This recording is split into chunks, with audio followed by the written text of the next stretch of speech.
Halo guys, balik lagi di channel ini. Kali ini saya akan membahas mengenai sifat-sifat pada operasi hitung. Oke, langsung saja.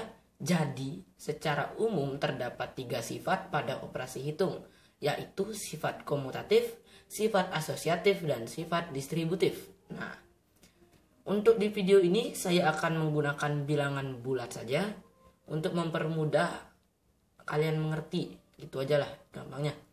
Oke, yang pertama kita mulai dari yang paling gampang dulu deh. Apa nih? Sifat komutatif. Nah, jadi apa sih sifat komutatif itu? Nah, sifat komutatif adalah sifat operasi hitung terhadap dua bilangan yang memenuhi syarat pertukaran letak antar bilangan sehingga menghasilkan hasil yang sama. Ngerti nggak tuh? Ya gampangnya gini deh. Di sini kita memiliki dua buah variabel A dan B. Nah, jadi sifat komutatif itu gampangnya kayak gini. A ditambah B itu harus sama dengan B ditambah A. Nah, gitu.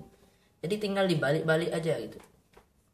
Terus kita juga punya nih, A dikali B sama dengan B dikali A. Nah, begitu.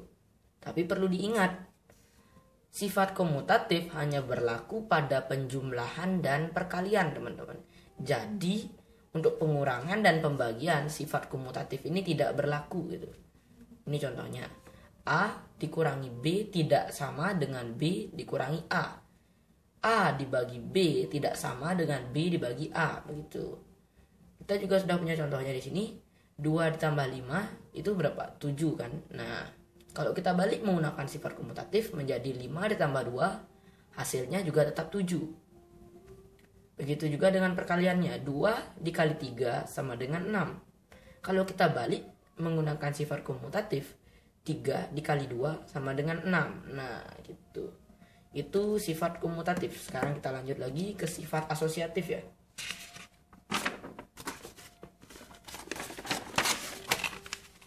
Oke. Nah. Sifat asosiatif. Jadi, sifat asosiatif itu adalah sifat operasi hitung terhadap 3 bilangan yang menggunakan bantuan pengelompokan 2 bilangan dengan tanda kurung. Dan apabila pengelompokan ditukarkan, hasilnya harus tetap sama. Nah, jadi untuk sifat asosiatif ini kita menggunakan 3 buah bilangan. Untuk modelnya di sini saya menggunakan variabel A, variabel B, dan variabel C. Jadi gampangnya gini. Kurung A tambah B tambah C harus sama dengan A B tambah C. Ini B dengan C nya dikurung. Jadi intinya gini, dari ini kan kurungnya depan nih, kita pindah kurungnya ke belakang. Nah kayak gitu. Ini juga sama, A dikali B dikali C sama dengan A dikali B dikali C. Jadi kurungnya itu aja kita pindah dan hasilnya harus tetap sama. Perlu diingat lagi, sifat ini hanya berlaku pada penjumlahan dan perkalian. Jadi untuk pengurangan dan pembagian sifat ini tidak dapat digunakan. Ini contohnya. A lagi nih. 1 ditambah 2 ditambah 3 sama dengan 5. Padahal salah. Kok 5? 6 dong ya. Ini siapa sih yang nulis? Dicoret tadi. Ulang. 1 ditambah 2 ditambah 3 sama dengan 6. Nah, kita pakai sifat asosiatif. 1 ditambah 2 ditambah 3 sama dengan 6. Jadi kurungnya dari 1 dan 2 berpindah menjadi 2 dan 3. Masih ingat gak apa fungsinya kurung? Yang ada di dalam kurung dikerjakan terlebih dahulu gitu ya. Sama juga dengan perkalian. 1 dikali 2 dikali 3 itu sama dengan 6. 1 dikali 2 dikali 3 itu juga 6. Kurungnya dipindah. Jadi di sini kan 1 dikali 2 dikali 3 6. Kalau di sini otomatis 2 dikali 3-nya dikerjakan terlebih dahulu. Setelah itu baru dikalikan 1. Oke. Ngerti ya sampai sana? Lanjut lagi ke sifat yang paling sering digunakan, yaitu sifat distributif. Ini paling sering saya gunakan juga. Oke. Jadi apa itu sifat distributif? Sifat distributif adalah operasi hitung dengan 2 operasi hitung yang berbeda. Waduh, gimana tuh maksudnya? Maksudnya gini, kalau tadi di asosiatif dan di komutatif itu operasinya kan sama, kali dengan kali, tambah dengan tambah. Tapi kalau di distributif itu bisa kali dengan operasi lainnya, seperti kali dengan tambah atau kali dengan kurang. Bukan kali dengan bagi ya, kali dengan bagi itu nggak boleh. Jadi cuma kali dengan tambah atau kali dengan kurang. Nah, gitu. Gampangnya itu kita di sini tuh mendistribusikan, kita di sini tuh menyebar, kita di sini itu membelah. Nah, gitu intinya.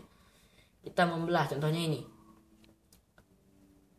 A dikali kurung B ditambah C. Nah, bagaimana nih caranya? Ini kan sama saja dengan A dikali B ditambah A dikali C. Nah, begitu.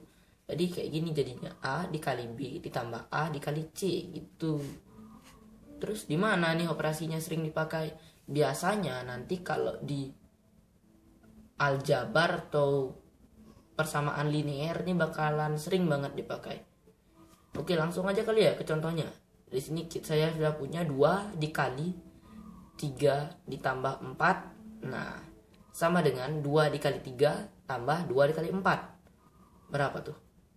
2 dikali 3, 6. 2 dikali 4, 8. Berapa hasilnya? 14. Ini dengan menggunakan sifat distributif. Bagaimana kalau kita kalikan saja langsung? Ya sama. 3 ditambah 4 sama dengan 7. Kurungnya tetap loh ya. Jangan dihilangkan dulu. Setelah itu baru 2 dikali 7, 14 sama. Kan hasilnya berarti benar gitu. Oke, mungkin sampai sini saja dulu materinya.